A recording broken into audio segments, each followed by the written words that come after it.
जय श्री राधे। बच्चों, last video में हमने प्रकृति में पाए जाने वाले मूल बलों के बारे में चर्चा की। हमने देखा कि प्रकृति में कुल 4 मूल बल पाए जाते हैं: गुरुत्वाकर्षण बल, वैद्युत चुंबकीय बल, प्रबल नाभिकीय बल और दुर्बल नाभिकीय बल। उसमें हमने गुरुत्वाकर्षण बल के बारे में चर्चा करी कि ब्रह्मांड में जितने भी पदार्थिक कण हैं सब एक दूसरे को अपनी ओर आकर्षित करते हैं। ये जिस बल से अपनी ओर आकर्षित करते हैं उस बल को गुरुत्वाकर्षण बल कहते हैं। गुरुत्वाकर्षण बल के लिए न्यूटन ने एक नियम दिया कि ब्रह्मांड में स्थित किन्हीं दो पिंडों के बीच जो कार्य करने वाला पारस्परिक आकर्षण बल, जिसे गुरुत्वाकर्षण बल कह रहे हैं, वो F is equal to capital G m1 m2 by r square होता है। यानी गुरुत्वाकर्षण बल पिंडों के द्रव्यमान पर डिपेंड करता है, उन दोनों पिंडों के बीच की दूरी पे डिपेंड करता है। गुरुत्वाकर्षण बल इस बात पे बिल्कुल ही डिपेंड नहीं करता कि ये दोनों पिंड कैसे माध्यम में रखे हुए हैं, यानी कहां पर रखे हुए हैं या इनके बीच में कौन सा माध्यम है। इस बात पे गुरुत्वाकर्षण बल डिपेंड नहीं करता है। एक चीज और सीखा कि गुरुत्वाकर्षण बल प्रकृति में पाए जाने वाला सबसे दुर्बल बल है। ठीक, इसी क्रम में अगला बल कंटिन्यू करते हैं, वैद्युत चुंबकीय बल। वैद्युत चुंबकीय बल, देखो, वैज्ञानिकों ने यह देखा कि कहीं पर अगर दो आवेशित कण हैं, कहीं पर अगर दो आवेशित कण हैं, दो कण हैं जिन पे कुछ चार्ज है, तो ये दोनों कण एक दूसरे को या तो आकर्षित कर रहे हैं या तो प्रतिकर्षित कर रहे हैं। अपने आवेश के कारण इनके द्रव्यमान चाहे कितने भी कम हो, चार्ज होने के कारण ये एक दूसरे को आकर्षित या प्रतिकर्षित कर रहे हैं। इन आवेशों के बीच लगने वाले इसी बल को वैज्ञानिकों ने नाम दिया वैद्युत चुंबकीय बल। क्या नाम दिया? वैद्युत चुंबकीय बल। तो कह सकते हैं दो आवेशित कणों के बीच कार्य करने वाला वैद्युत बल या कार्य करने वाला आकर्षण अथवा प्रतिकर्षण का बल वैद्युत चुंबकीय बल कहलाता है। इस वैद्युत चुंबकीय बल की मात्रा कितनी होगी, इसे एक वैज्ञानिक हुए कुलाम ने डिफाइन करा, और कुलाम ने एक नियम दिया। कुलाम के नियम से कुलाम ने कहा कि किन्हीं दो स्थिर बिंदु आवेशों, किन्हीं दो स्थिर बिंदु आवेशों के बीच कार्यरत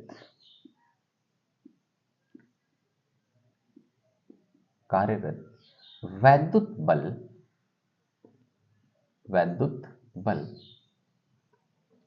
उनकी मात्राओं यानी उनके आवेशों कह लो, उनकी आवेशों के गुणनफल के अनुक्रमानुपाती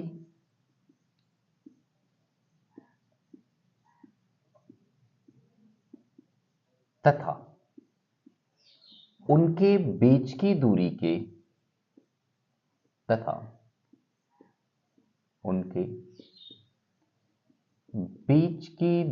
के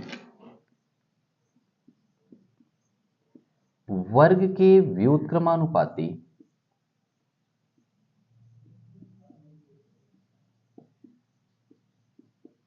होता है। ठीक है, कुलाम ने क्या बताया कि अगर दो ये आवेशित कण हैं तो इनके बीच कार्य करने वाला जो वैद्युत बल होगा, मान ले वैद्युत बल F है, तो ये जो वैद्युत बल होगा वह अनुक्रमानुपाती होगा इनके आवेशों की मात्राओं के। कहा ना, आवेशों के बीच कार्यरत वैद्युत बल उनकी आवेशों के या उनके आवेशों के गुणनफल के अनुक्रमानुपाती होगा। तो आवेश Q1 व Q2 है, तो Q1 इंटू Q2, तथा उनके बीच की दूरी के वर्ग के भी उत्क्रमानुपाती होगा, यानी F is directly proportional to 1/r²। इनको जब संयुक्त रूप में लिखेंगे,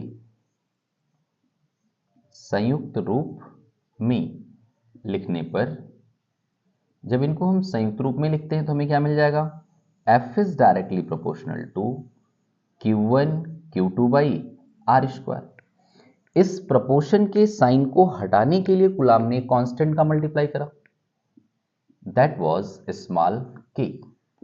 तो फार्मूला क्या बना, F is equal to small k Q1 Q2/r²।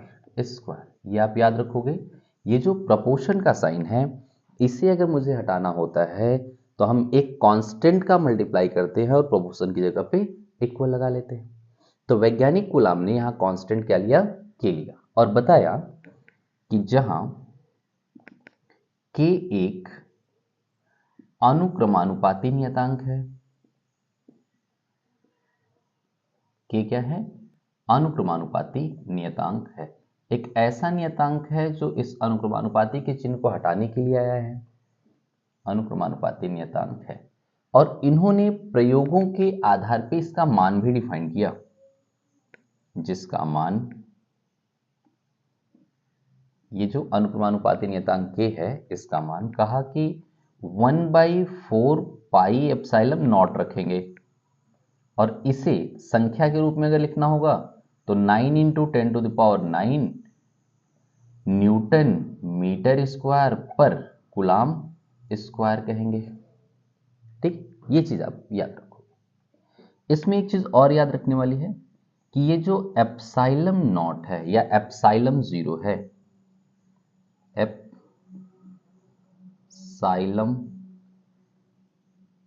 Not कह लो या शून्य कह लो, मैं कह लेता हूं 0। एप्सिलॉन 0 जो है को, ये एप्सिलॉन है, ये 0, निर्वात की वैद्युतशीलता कहते हैं, निर्वात की वैद्युतशीलता कहते हैं। ठीक है, इसका मान जो एप्सिलॉन नॉट है, इसका मान 8.86 × 10⁻⁻12 कूलाम स्क्वायर प्रति न्यूटन मीटर स्क्वायर होता है। ये आप नोट कर लो, कुछ चीजें नोट करनी है तो। उसके बाद आगे चलते हैं। अब बात करते हैं वैद्युत चुंबकीय बलों के गुण की, कि वैद्युत चुंबकीय बलों में क्या गुण होता है, इनके कुछ प्रॉपर्टीज के बारे में बात कर लेते हैं। ठीक है, वैद्युत चुंबकीय बलों के गुण, वैद्युत चुंबकीय बलों के गुण। ठीक है, तो पहला तो गुण यही सीख लिया कि पहला, ये आकर्षण या प्रतिकर्षण दोनों हो सकते हैं, दोनों हो सकते हैं। ठीक है, जबकि गुरुत्वाकर्षण बल केवल क्या था, आकर्षण बल था। ये आकर्षण एवं प्रतिकर्षण दोनों हो सकते हैं। याद रखोगे, अगर आवेश सजातीय, आवेश सजातीय, सजातीय का मतलब दोनों पॉजिटिव हों या दोनों निगेटिव हों, आवेश सजातीय तो प्रतिकर्षण। ठीक, अथवा अगर विजातीय हो तो आकर्षण। ठीक है, अगर आवेश सजातीय हो तो प्रतिकर्षण और विजातीय हो तो आकर्षण। दूसरा, यह केंद्रीय बल है, यह केंद्रीय बल। देखो, लास्ट वीडियो में भी हमने बताया था केंद्रीय बल क्या होता है। देखो, जैसे दो कण हैं या दो पिंड हैं, ये मान लिया एक पिंड है एक पिंड है, दोनों के सेंटर ऑफ मास को ये मिलाने वाली लाइन है। अगर कोई बल दोनों पिंडों के द्रव्यमान केंद्रों को मिलाने वाली रेखा की ही दिशा में कार्य करे तो उसे कहते हैं केंद्रीय बल। जैसे मान लो ये चार्ज Q1 है और ये चार्ज Q2 है, इन दोनों को मिलाने वाली रेखा हो गई। तो ये वाला चार्ज इसको हो सकता है अपनी ओर आकर्षित करे या हो सकता है प्रतिकर्षित करे, जो भी करेगा वो इसी लाइन के अनुदिश करेगा। तो ये जो बल लगा यहाँ पे वह इन दोनों आवेशों के केंद्रों को मिलाने वाली रेखा के अनुदिश लगा, इसलिए इसे कहते हैं केंद्रीय बल। तो यह एक केंद्रीय बल। तीसरा, गुरुत्वाकर्षण बल की तरह यह दीर्घपरास बल है। यह भी क्या है? दीर्घ पराश बल है। मतलब आवेश चाहे कितनी भी दूरी पर हो उनके बीच कुछ न कुछ वैद्युत बल काम करेगा। उसके बाद यह बल भी गुरुत्वाकर्षण बल की तरह व्युत्क्रम वर्ग नियम का पालन करता है। यह भी व्युत्क्रम वर्ग नियम का क्या करता है? पालन करता है। व्युत्क्रम वर्ग नियम का पालन करता है, दूरी के वर्ग के व्युत्क्रमानुपाती होता है। एक चीज का ध्यान देना है, यह गुरुत्वाकर्षण बल से कहीं बहुत ज्यादा प्रबल होता है। अगर दो प्रोटॉन ले लें तो दो प्रोटॉनों के बीच जो कार्य करने वाला वैद्युत बल है, इलेक्ट्रिक फोर्स है, वैद्युत बल जो है वो गुरुत्वाकर्षण बल का लगभग 10 टू द पावर 38 गुना होता है। लगभग 10 टू द पावर 36 गुना होता है। कौन? वैद्युत बल। किनके के बीच? दो प्रोटॉनों के बीच। मतलब ये बहुत प्रबल होता है गुरुत्वाकर्षण बल की तुलना में। सबसे इंपॉर्टेंट बात यह है इसमें कि यह आवेशों के बीच के माध्यम पर निर्भर करता है। माध्यम पर निर्भर करता है। यह इस बात पर डिपेंड करता है कि इन आवेशों के बीच का माध्यम क्या है, मतलब ये आवेश कैसे माध्यम में रखे हुए, इनके बीच में कांच है, पेपर है, क्या है, यह इस बात पे निर्भर करता है। सबसे बड़ी चीज ये है, ये ध्यान देना। ठीक है, तो ये रहे कुछ वैद्युत चुंबकीय बलों के गुणधर्म। अगला बल हमें पढ़ना है प्रबल नाभिकीय बल। अगला बल हमारा क्या है? प्रबल नाभिकीय बल। देखो नाम ही कह रहा है प्रबल, ये मतलब बहुत प्रबल होगा। Strong nuclear force, strong nuclear force, यानी ये बहुत प्रबल बल होगा। अच्छा, यहां पे वर्ड कहा नाभिकीय, यानी नाभिक की बात करें तो आप जानते हो कि कोई भी जो पदार्थ है वो छोटे छोटे कणों से मिलकर बना होता है। उन कणों को हम नाम देते हैं अणु। अणु और भी सूक्ष्म कणों से मिलकर बना होता है जिन्हें हम कहते हैं परमाणु। ठीक है, हम इस परमाणु की बात करें तो परमाणु भी जानते हैं ये 3 मूल कणों इलेक्ट्रॉन, प्रोटॉन और न्यूट्रॉन से मिलकर बना होता है। ये हमारा परमाणु इलेक्ट्रॉन, प्रोटॉन और न्यूट्रॉन से मिलकर बना होता है। प्रोटॉन और न्यूट्रॉन इसके केंद्रीय भाग में होते हैं जिसे नाभिक कहते हैं, और इलेक्ट्रॉन इसके चारों ओर क्या करते हैं? वृत्तीय कक्षाओं में घूमते रहते हैं। तो परमाणु के बारे में कुछ बेसिक चीज आप जानते हो कि अगर ये परमाणु है तो परमाणु का ये नाभिक हुआ। नाभिक में कौन रहेगा? प्रोटॉन और न्यूट्रॉन। नाभिक के बाहर परमाणु के अंदर कौन रहेगा? इलेक्ट्रॉन। किसी भी परमाणु में जितने इलेक्ट्रॉन होते हैं नाभिक में उतने ही प्रोटॉन होते हैं, ये भी बात आप याद रखोगे। इलेक्ट्रॉन का जो चार्ज होता है वो प्रोटॉन के चार्ज के बराबर होता है, और इन दोनों का चार्ज जो होता है 1.6 into 10 to the power -19 coulomb होता है। हाँ, वो अलग बात है कि इलेक्ट्रॉन का चार्ज नेगेटिव होता है और प्रोटॉन का चार्ज पॉजिटिव होता है, मतलब वैल्यू तो सेम होती है बट साइन डिफरेंट डिफरेंट होता है। हमें बात करनी है इसी प्रबल नाभिकीय बल की। कह रहा है नाभिकीय बल, तो क्लियर हो गया कि नाभिकीय कणों के बीच काम करेगा। तो अगर मैं नाभिक की बात करूं तो देखो अभी आपने क्या देखा कि परमाणु है, परमाणु का केंद्रीय भाग नाभिक है। मान लो ये हमारा नाभिक है, तो नाभिक में कौन कौन सा कण रहेगा? प्रोटॉन रहेंगे। अब ये ढेर सारे प्रोटॉन हो सकते हैं। कितने प्रोटॉन होंगे? जितने परमाणु में इलेक्ट्रॉन है। इसमें न्यूट्रॉन होंगे, इसमें न्यूट्रॉन भी होंगे। इन कणों को, जो नाभिक के अंदर होते हैं, इन कणों को कहते हैं नाभिकीय कण। कुछ चीजें याद रखोगे। नाभिकीय कण, नाभिक के अंदर रहने वाले कणों को क्या कहते हैं? नाभिकीय कण। अगर आपसे पूछे नाभिकीय कण कौन है, तो प्रोटॉन और न्यूट्रॉन नाभिकीय कण है। कौन है? प्रोटॉन और न्यूट्रॉन। रदरफोर्ड ने अल्फा कणों के प्रकीर्णन प्रयोग से यह देखा कि इस नाभिक में जो कण हैं, प्रोटॉन और न्यूट्रॉन, इन्हें अलग अलग करने के लिए हमें बहुत अधिक ऊर्जा की आवश्यकता पड़ रही। मतलब हम इन्हें आसानी से अलग अलग नहीं कर पा रहे हैं। इसका मतलब यह हुआ कि ये एक दूसरे के साथ प्रबलता से बंधे हुए हैं, प्रबलता से जुड़े हुए हैं। यानी हम कह सकते हैं इन दोनों के बीच एक प्रबल आकर्षण बल काम कर रहा है।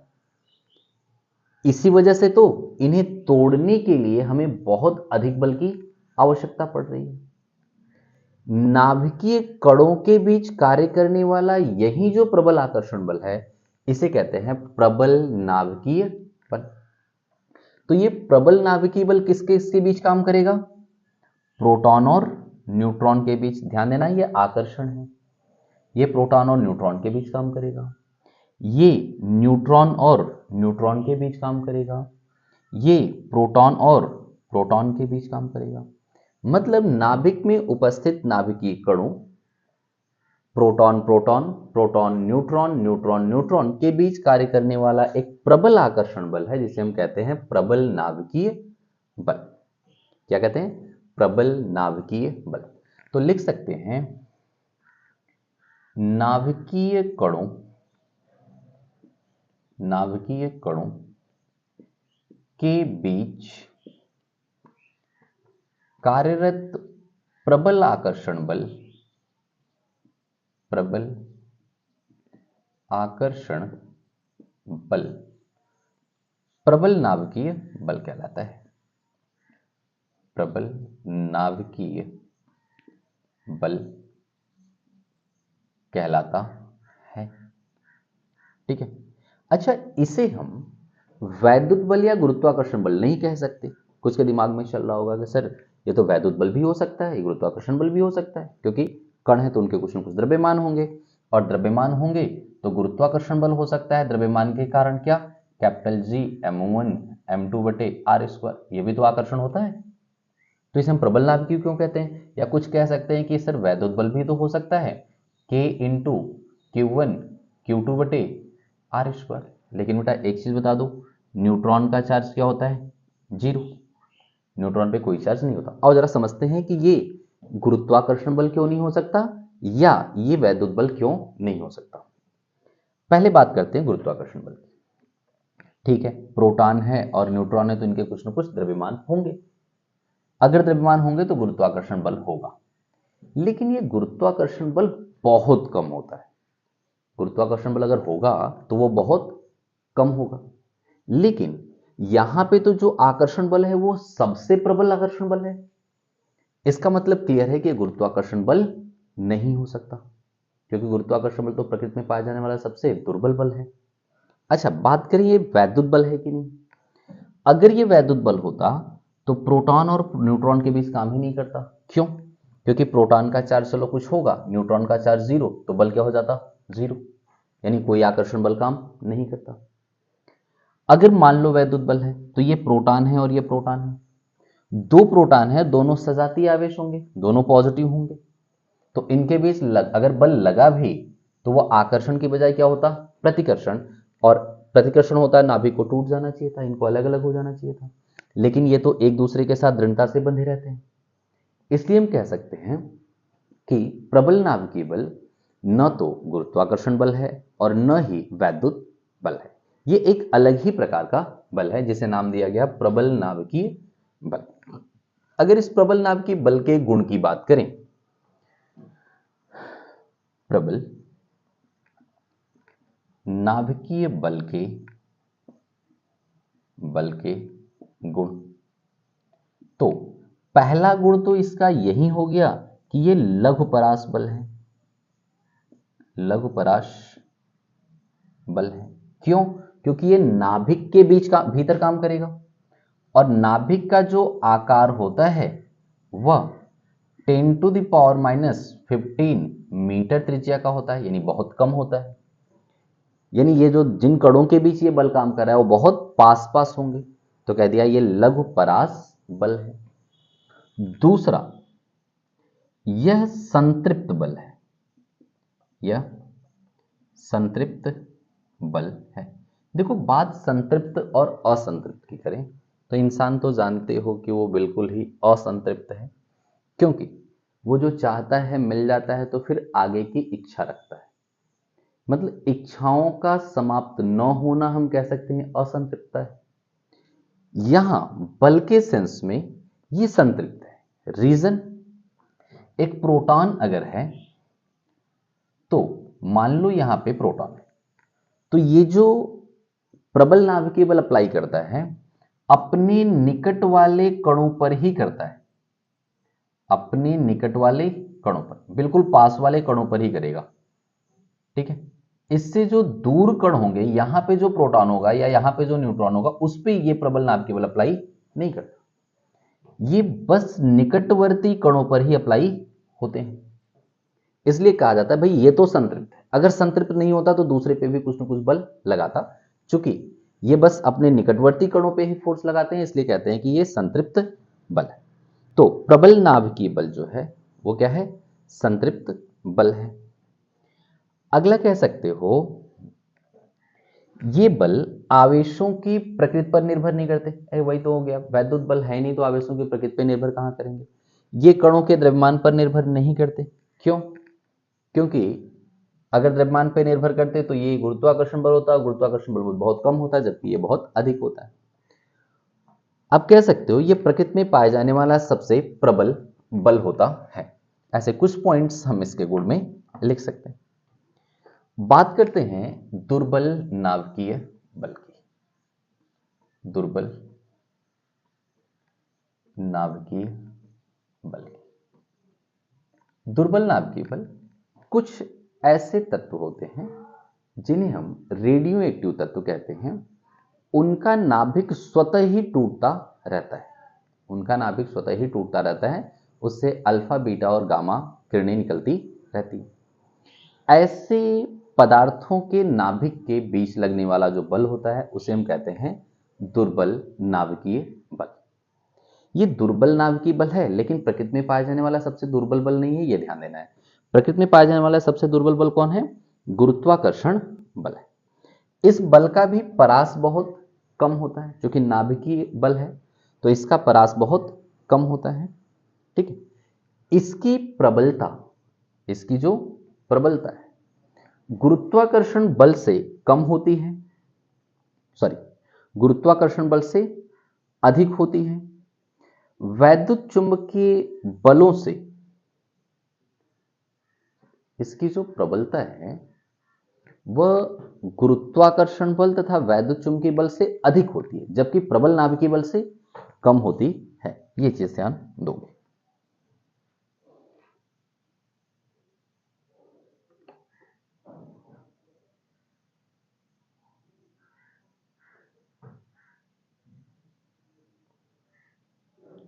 सॉरी थोड़ा सा करेक्ट करेंगे। दुर्बल नाभिकीय बल जो है वो गुरुत्वाकर्षण बल से प्रबल होता है, लेकिन वैद्युत बल और प्रबल नाभिकीय बल से कम होता है। ये चीज आप ध्यान दो। ठीक, चलो कुछ बेसिक चीजें और अब जान लेते हैं। लास्ट टाइम ने सीखा था कि फिजिक्स की दो ब्रांचेस हैं। फिजिक्स को दो पार्ट में बांट के हम स्टडी करते हैं। फिजिक्स को दो पार्ट में बांट के स्टडी करते हैं। एक को कहते हैं माइक्रोस्कोपिक इफेक्ट फील्ड और एक को कहते हैं माइक्रोस्कोपिक इफेक्ट फील्ड, मतलब एक स्थूल प्रभाव क्षेत्र और एक सूक्ष्म प्रभाव क्षेत्र। वैज्ञानिकों ने एक और प्रभाव क्षेत्र को ढूंढा है जिसे कहते हैं मध्याकार भौतिकी। जिसे क्या कहते हैं? मध्याकार भौतिकी। ठीक है। लास्ट टाइम ने क्या क्या पढ़ा था? स्थूल प्रभाव क्षेत्र और सूक्ष्म प्रभाव क्षेत्र। उसमें हमने स्थूल प्रभाव क्षेत्र में देखा था मैकेनिक्स था, इलेक्ट्रोस्टैटिक्स था, उसके बाद क्या था? मैकेनिक्स था, इलेक्ट्रोडायनेमिक्स था, ऑप्टिक्स था, थर्मोडायनेमिक्स था। उसके बाद माइक्रो वाले में हमने पढ़ा था, क्या था?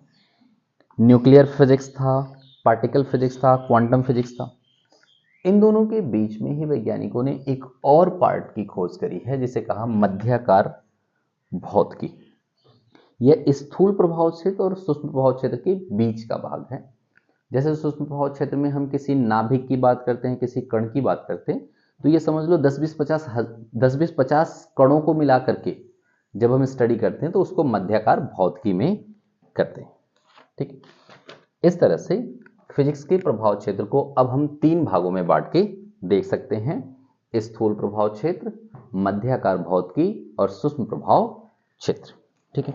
हमने प्रकृति में पाए जाने वाले मूल बलों के बारे में चर्चा कर ली कि प्रकृति में 4 मूल बल पाए जाते हैं: गुरुत्वाकर्षण बल, वैद्युतचुंबकीय, प्रबल नाभिकीय और दुर्बल नाभिकीय बल।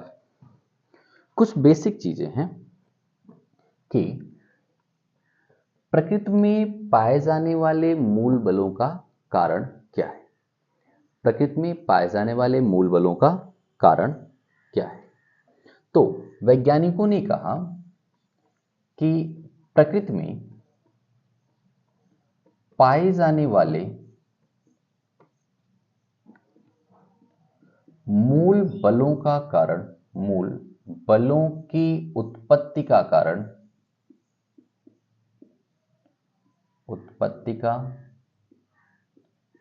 कारण, विशेष अभिलाक्षणिक कण का बल का कारण किसी विशेष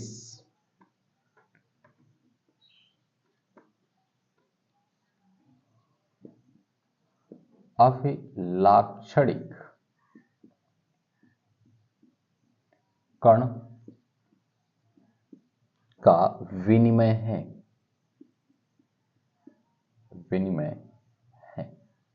ठीक है। उत्पत्ति का कारण क्या है? किसी विशेष अभिलाक्षणिक कण का विनिमय है। ये जो वैद्युत चुंबकीय बल है, कहा कि वैद्युत चुंबकीय बल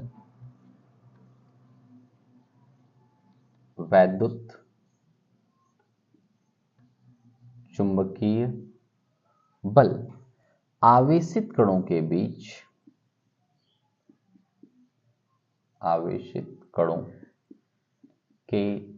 बीच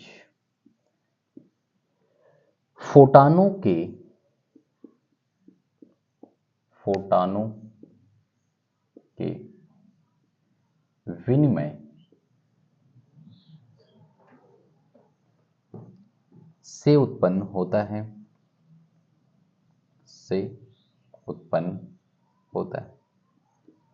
अगर आपसे कोई पूछ ले कि वैद्युत चुंबकीय बल क्यों उत्पन्न होता है, तो कहोगे आवेशित कणों के बीच फोटानों के विनिमय से उत्पन्न होता है। जो प्रबल नाभिकीय बल है, प्रबल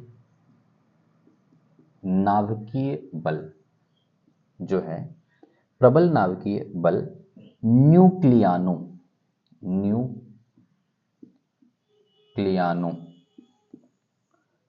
जो न्यूक्लियस में रहने वाले कण हैं, न्यूक्लियस मतलब नाभिक में जो रहने वाले कण हैं उनको कहते हैं न्यूक्लियान।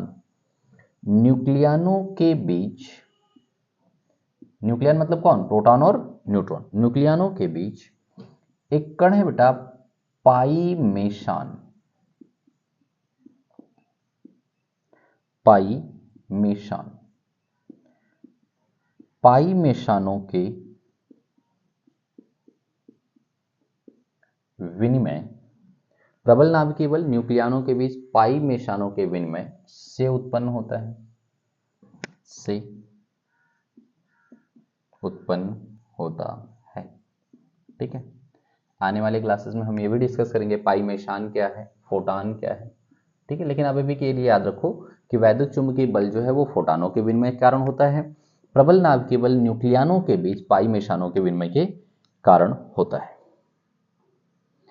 अभी तक जो गुरुत्वीय बल है एक अनिर्धारित कण है ग्रेविटॉन, कहा कि ग्रेविटॉन के विनिमय से उत्पन्न होते। कौन सा बल, गुरुत्वीय बल,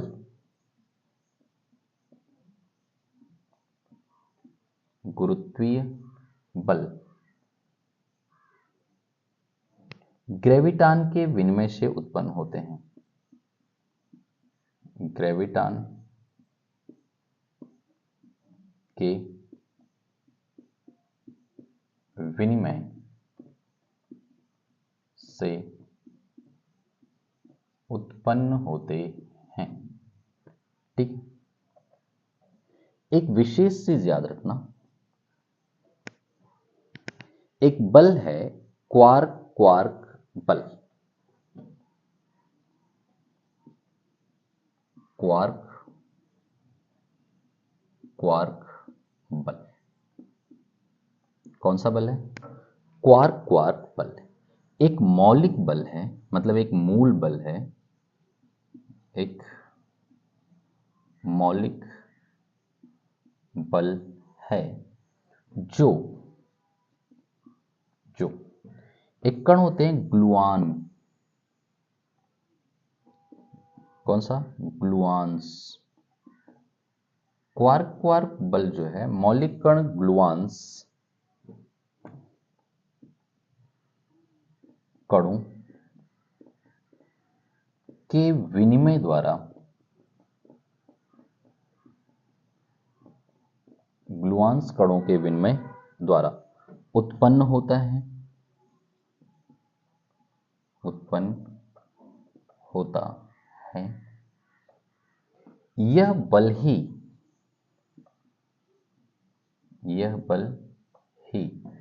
ब्रह्मांड की या ब्रह्मांड का मूल आधार है, मूल आधार है। ठीक है, तो ये चीज याद रखोगे कि क्वार्क क्वार्क बल एक मूल बल है जो ग्लूऑन्स कणों के विनिमय द्वारा उत्पन्न होता है, यही ब्रह्मांड का मूल आधार माना जाता है। ठीक है, इसमें कुछ नोट करना हो नोट कर लें आप। इसके बाद बात करते हैं हम फिजिक्स के कुछ नियमों की, फिजिक्स के कुछ नियमों की प्रकृति की। तो लिखते हैं भौतिकी के नियमों की प्रकृति, नियमों की प्रकृति कैसी होती है, भौतिकी के जो नियम है इन नियमों की प्रकृति कैसी होती है। ठीक, इसमें कुछ चीजें हम सीखेंगे, जैसे आवेश का संरक्षण नियम, आवेश का संरक्षण नियम, आवेश का संरक्षण नियम। देखो, आवेश का संरक्षण नियम कहता क्या है, आवेश बनता कैसे यह समझे। तो हमने सीखा था कि पदार्थ के मूल कण हैं इलेक्ट्रॉन, प्रोटॉन और न्यूट्रॉन। ठीक है, इलेक्ट्रॉन पे ऋणावेश होता है, प्रोटॉन पे धनावेश होता है, न्यूट्रॉन पे कोई आवेश नहीं होता। हमने देखा कि ये अगर परमाणु है और ये परमाणु का नाभिक, तो परमाणु के नाभिक में प्रोटॉन और न्यूट्रॉन रहते हैं और बाहर इलेक्ट्रॉन रहते हैं।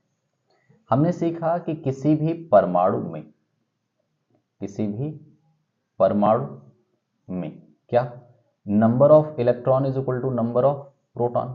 ये पूरा परमाणु है, परमाणु में जितने इलेक्ट्रॉन होंगे उतने ही प्रोटॉन होंगे। हमने सीखा कि चार्ज ऑफ इलेक्ट्रॉन बराबर होता है चार्ज ऑफ प्रोटॉन के, लेकिन चिन्ह दोनों के विपरीत होते हैं। तो इस तरह से देखो, मान लो इसमें 10, अच्छा न्यूट्रॉन पे कोई चार्ज नहीं होता, ठीक है। इस तरह से मान लो इस नाभिक में 10 प्रोटॉन है। कितने प्रोटॉन है? 10 प्रोटॉन। तो बाहर कितने इलेक्ट्रॉन होंगे? 10 इलेक्ट्रॉन। कितने इलेक्ट्रॉन होंगे? 10 इलेक्ट्रॉन। एक इलेक्ट्रॉन का चार्ज है -1.6 इंटू 10⁻⁻19 कूलम, और एक प्रोटॉन का चार्ज है +1.6 इंटू 10⁻⁻19 कूलम, ठीक है। एक इलेक्ट्रॉन और एक प्रोटॉन को जोड़ो तो आपको क्या मिलेगा? चार्ज 0। ऐसे ही 2 इलेक्ट्रॉन 2 प्रोटॉन 0, 3 इलेक्ट्रॉन 3 प्रोटॉन का चार्ज 0। तो इसमें 10 इलेक्ट्रॉन 10 प्रोटॉन है, तो इस पूरे परमाणु का आवेश क्या होगा? 0, ठीक है। अब किसी कारण बस एक दूसरा पदार्थ है, अच्छा सभी पदार्थों में ऐसे होगा, जितने परमाणु हैं सब में सेम ही होना है। तो इसमें भी मान लो 5 प्रोटॉन और 5 इलेक्ट्रॉन, ठीक है। तो होता क्या है, अगर किसी कारण से इससे इलेक्ट्रॉन निकलकर इसमें चले गए, मान लो 4 इलेक्ट्रॉन इसमें चले गए, तो 4 इलेक्ट्रॉन इसमें बढ़ जाएंगे और 4 इलेक्ट्रॉन इसमें घट जाएंगे। तो इसमें बचेंगे कितने? 6 इलेक्ट्रॉन, और इसमें कितने हो जाएंगे? 9 इलेक्ट्रॉन। अब देखो जरा ध्यान से, 6 इलेक्ट्रॉनों का ऋणावेश 6 प्रोटॉन के धनावेश से बैलेंस होगा। भाई परिमाण बराबर है ना, तो 6 इलेक्ट्रॉन का ऋणावेश 6 प्रोटॉन के धनावेश से बैलेंस हो जाएगा। इसके पास 4 प्रोटॉन एक्स्ट्रा बच गए। अब ये 4 प्रोटॉन इस पूरे परमाणु को क्या कर देगा? अपनी बराबर चार्ज डिफाइन करेगा, है ना? तो इस पे क्या हो गया? पॉजिटिव चार्ज हो गया। इस पे 4 इलेक्ट्रॉन आ गए, 5 प्रोटॉन 5 इलेक्ट्रॉन के आवेश को तो बैलेंस कर लेगा, ऋणावेश धनावेश, लेकिन इसमें 4 इलेक्ट्रॉन अभी एक्स्ट्रा हो गए। तो इस पे 4 इलेक्ट्रॉन के बराबर आवेश होगा। एक इलेक्ट्रॉन का आवेश ऋणावेशित होता है, तो 4 का 4 बार ऋणावेशित हो जाएगा, तो ये नेगेटिवली चार्ज हो जाएगा। तो हमने क्या देखा कि आवेश का बस एक पदार्थ से दूसरे पदार्थ पे स्थानांतरण हो रहा है, आवेश उत्पन्न नहीं हो रहा है कहीं से, ठीक है। तो आवेश का संरक्षण नियम यही कहता है कि आवेश को न तो उत्पन्न किया जा सकता है और न ही नष्ट किया जा सकता है, यह एक पदार्थ से दूसरे पदार्थ में स्थानांतरित होता है। आवेश को न तो उत्पन्न किया जा सकता है और न ही नष्ट किया जा सकता है, यह सिर्फ एक पदार्थ से दूसरे पदार्थ पे क्या होता है?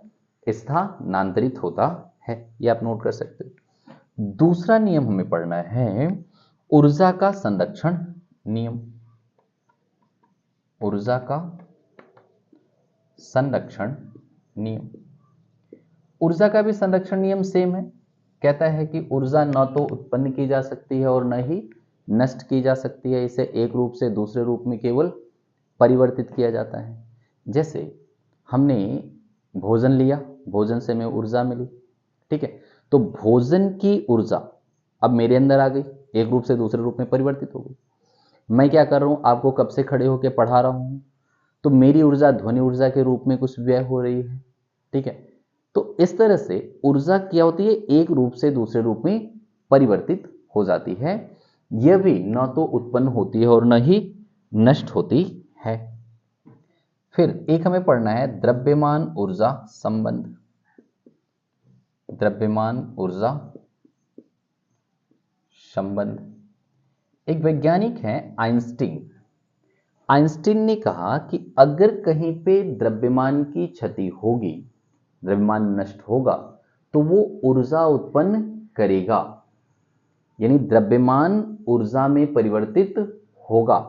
उसके लिए उन्होंने सूत्र दिया कि द्रव्यमान, अगर मान लें हमारे पास कुल द्रव्यमान डेल्टा एम है, ठीक है, और डेल्टा एम द्रव्यमान समाप्त हो जाता है, तो इस डेल्टा एम द्रव्यमान के कारण जो ऊर्जा उत्पन्न होगी, उसके लिए उन्होंने रिलेशन दिया डेल्टा एम द्रव्यमान के कारण उत्पन्न ऊर्जा delta E is equal to, कहा कि ये delta m into c square होगी। इसे आइंस्टीन का द्रव्यमान ऊर्जा समीकरण भी कह लेते हैं, जहां सी निर्वात में प्रकाश की चाल है, निर्वात में प्रकाश की चाल है। ठीक है, सी क्या है? निर्वात में प्रकाश की चाल है। इस तरह से हम कह सकते हैं कि ऊर्जा को द्रव्यमान के रूप में, अच्छा यहीं से हम लोग ये भी तो निकाल सकते हैं, delta M is equal to delta E by C square. देखो इसको इधर भेज दिया, यानी द्रव्यमान को ऊर्जा के रूप में और ऊर्जा को द्रव्यमान के रूप में बदला जा सकता है। ठीक, अगला है रेखीय संवेग संरक्षण का नियम। रेखीय संवेग संरक्षण का नियम। रेखीय संवेग संरक्षण का नियम कह रहा है कि अगर कोई पिंड है, अगर कोई पिंड है तो उसका संवेग तब तक नहीं बदलेगा जब तक कि उस पर कोई बाह्य बल न लगाया जाए। जैसे मान लो कोई पिंड है, यह भी रेस्ट में है, तो इसकी वेलोसिटी क्या हो गई? 0, मास है m, तो इसका जो संवेग होगा p बराबर m इंटू वी होता है, मतलब m इंटू 0, यानी संवेग कितना हुआ? 0। यानी अगर ये ऑब्जेक्ट रेस्ट में है, जैसे ये बोर्ड यहां पे है, रेस्ट में है, तो ये तब तक रेस्ट में रहेगा जब तक कि इस पे कोई बाह्य बल न लगाया जाए। ठीक है, या अगर कोई ऑब्जेक्ट मोशन में है, ये गति कर रहा है, मान लो v इज इक्वल किसी वेग v से और मास m है, तो इसका संवेग p is equal to mv होगा। ये तब तक चेंज नहीं होगा जब तक कि इस पे कोई एक्सटर्नल फोर्स अप्लाई न किया जाए। ठीक, या ऐसे कह लें कि इसका प्रारंभ में जितना संवेग होता है, इसका प्रारंभ में जितना संवेग होता है, अंत में भी संवेग उतना ही होता है अगर इस पे कोई एक्सटर्नल फोर्स अप्लाई न किया जाए। ठीक है, यानी अगर ये विलगित है, अगर ये क्या है? विलगित है, तो हम कह सकते हैं किसी विलगित निकाय का कुल रेखीय संवेग संरक्षित होता है। विलगित है मतलब बाहर से कोई आके उस पर फोर्स अप्लाई नहीं कर रहा है, वो आपस में जो कर रहा है। ठीक है, इसके बाद एक टर्म है कोणीय संवेग संरक्षण का नियम। तो इसके लिए क्या याद रखेंगे? अगर निकाय विलगित है तो प्रारंभ में रेखीय संवेग बराबर अंत में रेखीय संवेग। अगला कोणीय संवेग संरक्षण का नियम। कोणीय संवेग संरक्षण का नियम,